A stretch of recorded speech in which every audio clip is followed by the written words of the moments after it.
નમસ્કાર મિત્રો, જય માતાજી, જય શ્રી રામ. હું છું દેહુર પરમાર. તો મિત્રો, આજે વાત કરવાની છે સતુ ભુવાની. 2 દિવસથી ભાઈ હું વિડીયો નથી બનાવ્યો, પણ આજ થોડોક નવરો થયો તે મેં કીધું આજે વિડીયો બનાવું. મેં કીધું મિત્રો, કહેવાનો પ્રશ્ન એ છે કે મારા દેવી પૂજક સમાજને આખાને કહેવાનો પ્રશ્ન એ છે કે હમણે મારો એક વિડીયો મેં વાયરલ કર્યો હતો.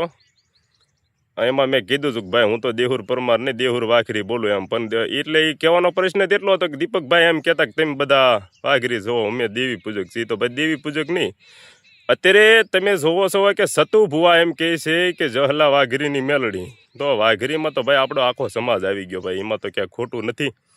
તો એમાં છે કાંઈ અપમાન ન કહેવાય. એ એક ભાઈને અત્યારે ખોટું લાગ્યું છે ને હારે સમાજને ગણે છે કે અમારી સમાજના મને ફોન આવે છે અને કહે છે કે આ સતુ ભુવા જે બોલે છે કે જહલા વાઘરીની મેલડી, એ પરથી મને ખોટું લાગ્યું એમ અમને ફોન આવે. તો ભાઈ સમાજમાં તો હું છું ને, આખી સમાજમાં કેટલા આગેવાન છે ને એને બધાને રે મને હું બેહું છું ને હું ભાઈ ફોન જ મારે ને બધું શરૂ જ હોય ભાઈ. અમે કાંઈ હાવ એવા તો ઉલાય નથી, સમજી જાઓ તમે. તો મેં આજ 2 દિવસ મેં ફોન કર્યા સુરતથી માંડીને જુનાગઢ લગ્નમાં મેં ઘણા બધા એવા ફોન કર્યા આગેવાનોને, ભુવાજીને ફોન કર્યા મારા દેવી પૂજકના. તો ભાઈ મને કીધું કે ભાઈ એવું કોણ કહેવાવાળું છે, સતુ ભુવાજી તો અમે ભગવાન તરીકે માનવી છે, એના તો જેટલો ઉપકાર માનવી એટલો ઓછો છે. કારણ કે એ તો બહુ મોટા ગમે એ બોલ મારે ત્યારે કહે કે જહલા વાઘરીની મેલડી. તો ભાઈ એ કે સતુ ભુવા ક્યાં બોલે? હે ભાઈ, સતુ ભુવા નથી બોલતા જહલા વાઘરીની મેલડી, એવું સતુ ભુવા નથી બોલતા. એને જ્યારે પંડમાં માતાજી આવે ને, માં મેલડી આવે ને, ત્યારે એ શબ્દ કાઢે છે. અને એ શબ્દથી તો ભલા મણા એમ ઉજળા છે, સમજ્યા તમે?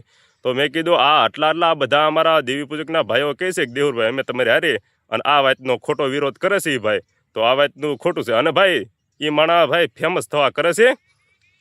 અને એક જ તને ખાલી એટલું જ લાગ્યું હોય, સમાજ બારાનું દુઃખ લાગ્યું હોય, તો સતુ ભુવાને તમારે એવું ન પૂછાય કે ભાઈ સતુ ભુવા તમે ના તાવાના કેટલા લ્યો છો, 1000 લ્યો છો, 500 લ્યો છો, એ ન પૂછાય. સમજ્યા? જે વાતનો મુદ્દો હોય એ જ મુદ્દો હકાય. અને બીજી વાત એ કે તમે એમ કહો કે ના સતુ ભુવા તમારી વાડીની માલપા કેટલી રહેવાની વ્યવસ્થા છે, કેટલા બાથરૂમ છે, શું ખાવાનું છે. એટલે તો એ તો ભલા માણા અમુક નમુષ્યાઓ એ ખાવા જાય. સમજ્યા? વ્યવસ્થા ન જોવાની હોય, ના તો ધર્મના દર્શન કરવા બધા ભક્તો, બધા દેવી પૂજકને 18 વર્ણના ભક્તોના દર્શન કરવા જાય છે. સમજ્યા? માં મેલડી એવા પરસા પૂરે છે ને, સતુ ભુવાના ખોળીએ માં એટલી મેલડી રમે છે ને, એ દર્શન કરવા જાય છે. અને ભલા માણા વગર કોથળીઓ એમ કહેવાય કે કંઈક તો એવા દીકરા દીધા, કોક તો દઈએ કો. અને રહી વાત એ કે 500 રૂપિયા લઈ તાવા દે, તો ભાઈ 500 રૂપિયાનું આવે શું? હે ભાઈ, 500 રૂપિયાનું કાંઈ ન આવે. અત્યારે તમે જોવો છો કરવાનો છે ના વિરોધ કરી મારા ભાઈ, સમાજના છે. હું દેવી પૂજક છું ને તું ભાઈ દીપકભાઈ તું દેવી પૂજક જ છો. તો સતુ ભુવાને એકવાર પડ્યા રહેવા દે, આપણે બે લડી લેવી તમ તારે વેલકમ. સમજ્યા? કારણ કે સત્ય વાત હોય ને, રામ ને રાવણ બે એનું યુદ્ધ ચાલુ હતું ને, ત્યારે વિભીષણને ખબર પડી ગઈ હતી કે આમાં રામની જ જીત છે અને એ સત્ય છે. તો એ હગો ભાઈ હતો ને તોય તરી ગયો હતો ને રામ બાજુ વૈયાવો હતો. એની જેમ મારા સમાજનો જ છું ભાઈ દીપકભાઈ, તમે મારા સમાજના છો. પણ સત્ય હોય ને એ બાજુ રહેવાય. નકર તમને ખબર જ છે રામાયણ શીખાડે છે કે નાશ જ થાય, હો મરવાનું જ થાય. રાવણે આખું ખતમ કરી નાખ્યું, તમને ખબર છે ને? એટલે એમાંથી શીખવા મળેલું છે કે સત્ય હોય ને એ બાજુના પક્ષમાં ઊભું રહેવાય.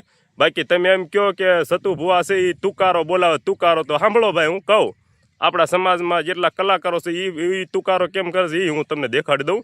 પણ અત્યારે વિડીયોમાંથી તમારા દીપકભાઈ તેવડ હોય ને તો દેહુરને તમે તારે ફોન કરો, હું તમને નહીં તો તુકારો કરું, નહીં તો કાંઈ ખરાબ કહું, નહીં તો ગાળ દઉં એકદમ. તો તમે ફોન કાપી નાખ્યો. હજી તો મેં મારા શબ્દોનો એકડો માંડ્યો ત્યાં તમે ફોન કાપી નાખ્યો. તો હું તમને ખાલી શબ્દો છે, હું મારા સવાલોનો જવાબ તમે દેજો મને, તમારા સવાલોનો જવાબ હું દઈ દઈશ.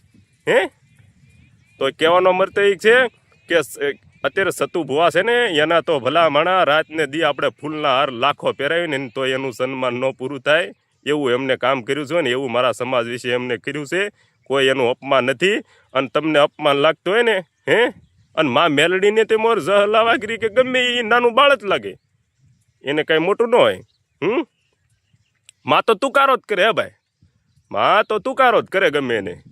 આપણા અણદા ભગાના મેલડીમાં છે કોઈ બી ભૂવો, મેં ઘણી સમાજની માલપા અમુક કોળીભાઈના સમાજમાં મેં જોયેલું છે કે અમુકને ઓતાર આવે છે એમ કે ગઈ ભલા માણા હું અણદા વાઘરીની દેવી, હો અણદા ભગાની દેવી. તો અણદો ભગત કે ના એમ ન કે એ ભલા માણા હું અણદા દાદા દેવી પૂજકની દેવી, એમ ન બોલે, દેવી બોલે છે. આ તો દેવી વાઘરી શબ્દ કાઢે છે, કોઈ માણા શબ્દ નથી કાઢતા.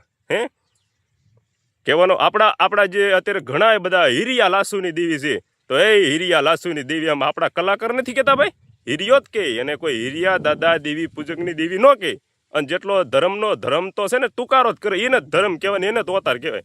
હવે હું ધૂણું અને હું કહું કે મને હિરિયા દાદા દેવી પૂજકની મેળડી આવી તો આખા 18 વર્ષને ખબર પડી જાય કે ભાઈ આ દેવી નથી બોલતી, આ દેહુર ખુદ બોલે છે. તો કહેવાનો પ્રશ્ન એ કે ટૂંકમાં વાળી દઉં ભાઈ, આવા ખોટા બીજકડા ઊભા કરવામાં આખી દુનિયાને ખબર છે ને આખા આપણા દેવી પૂજક સમાજને ખબર છે કે દીપકભાઈ તમે ખોટા રોંગ જાઓ છો, અને એવું બધું બહુ દુખતું હોય પેટમાં તો તમે મને ફોન કરો, આપણે બે ભાઈ તમ તાર લડી લઈએ. હું કઈ ખરાબ તમને કહીશ નહીં, કોઈ ખરાબ શબ્દ નહીં કહું, તમ તારે વાતમાં વહી આવી.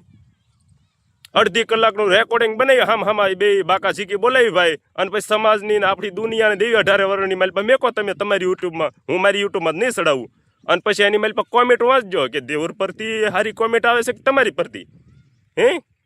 એટલે મેં તો આ 2 દી થયા મારે વિડીયો બનાવવાનો હતો અને મેં બનાવ્યો, અને કહેવાનો પ્રશ્ન નહીં કે તમ તારે મને ફોન કરો. આખી સમાજને ખબર છે કે સતુ ભુવા જ છે, સતિયાના પારખા ન હોય ભલામણા, માથે ઓઢીને રોવું પડે હો. પેઢીઓનો નાશ કાઢી નાખે એ ધર્મ છે. સતુ ભુવા આગળ કાંઈ એવું ધર્મ નથી. અને એમ તો ઘરે સમાજે વાઘરીએ દીધેલા ધર્મ છે એમ ન જાગે, પણ એ તો સતુ ભુવાએ રાત દી એના જપ કર્યા હશે ને, તુહી મેલડી એમ કર્યા હશે ને, ત્યારે ભલામણા એના કોળીએ રમે એમના ધર્મ ન જાગે હો. એ તો ધર્મ જેવો હામો થયો હશે સતુ ભુવાને, ત્યારે એના ખોળીએ અત્યારે ધર્મ રમે ભલામણા. અને તમે એના વિરોધ કરો ત્યાં તો અમને એમ થાય કે આની કરતાં તો મરી જવાય, અને કાં કોકને મારી નખાઈને વયું જવાય જેલમાં. અને વેલકમ તમ તારે, હું તો સમજો નવરો જ છું, તમ તારે મને મળી લો. અને દીપકભાઈ તમને હું કહું, તમ તારે કુંડલા મને બોલાવો તો હું કુંડ લાવીશ. સત્યની માલપા પાછું પાણી કરવાની થતી નથી, સમજ્યા? એ ગમે થાય પછી. એટલે કહેવાનો પ્રશ્ન એ કે આવા ખોટા વિરોધ ન કરો. તમે કરો, તમ તારે વિડીયા બનાવો, ફેમસ થાવ, રૂપિયા કમાવો, બધું કરો, પણ સત્ય કરો ને ત્યારે અમને દુઃખ લાગે. હારે પાછી સમાજને ગણો કે અમારી સમાજ અમને દુઃખ લગાડશે. ઘિરિયા ઓલા કહેવાતે એ ભુવાનું નામ લઈને વાહે વાઘરી બોલો છે, એમને ખોટું લાગે. એટલે કાંઈ ખોટું લાગતું નથી, ખોટું કાંઈ નથી લાગતું. હું નાનો 20 વર્ષનો છોકરો છું, મને બધી ખબર પડે. અત્યારે કોઈ ગાંડીનો નથી, અત્યારે ભણતર છે એટલે બધાને ખબર જ છે. આપણા જૂગ પહેલાના 150-200 વર્ષ કેડે આપણે સમાજ છે ને દેવી પૂજક સમાજ, એ ભીલ હતા, ગામમાં નતા રહેતા, સીમમાં રહેતા. એ તો ખબર છે ને. ભીલ પેલો હું કહી દઉં, હું ગર્વથી કહું હું ભીલ છું. પછી આવ્યા ગામમાં પછી થોડા ગરતા આવ્યા ને પછી પડ્યું વાઘરી નામ. અને અત્યારે ભણતરમાં ભાજપ આવીને તે પછી મોરારજી બાપુ છે ને એને કીધું કે આ દેવીઓને પૂજવાવાળો સમાજ છે, આજથી આનું નામ દેવી પૂજક. અને નાથી દેવી પૂજક શબ્દ પડ્યો. અને હજી અત્યારે થોડું આવો તમારી જેવા થોડા હજી વિરોધ કરશે તો હજી કાંક નામ પડશે. એટલે ભાઈ સતુ ભુવા છે, અને સતુ ભુવાને કહું છું કે 2 હાથ જોડીને પ્રણામ કરું, તમને નમન કરું છું કે ભુવાજી ખોટું ન લગાડતા. ગામ હોય ને ના, એક દાદા કહેતા કે ગામ હોય ના 5 તો હોય જ તે. એ શબ્દ યાદ રાખો તમારે. સમાજ હોય, નેહડો હોય, ગમે એનો ગામ હોય, સિટી હોય, 5 તો હોય જ તે. તો 5ની સામો વિરોધ કરવામાં કાંઈ વાંધો નથી. ગામની હારે વિરોધ ન કરાય, 5ની હારે જ કરાય. એટલે એટલા સમજી દઉં. અને અમારો સમાજ તમારી હારે જ છે, એમાં ઉપાધિ નહીં કરવાનું. વાલું લાગે કે યમને બહુ પ્યારું લાગે, આવા સતુ ભુવાના નામ યમને બહુ પ્યારા લાગે. હે આવા જહલા વાઘરીના નામ યમને બહુ પ્યારા લાગે. અરે વાલું લાગે કે યમને બહુ પ્યારા લાગે, આવી માળવાળી મેલડીના નામ યમને બહુ પ્યારા લાગે.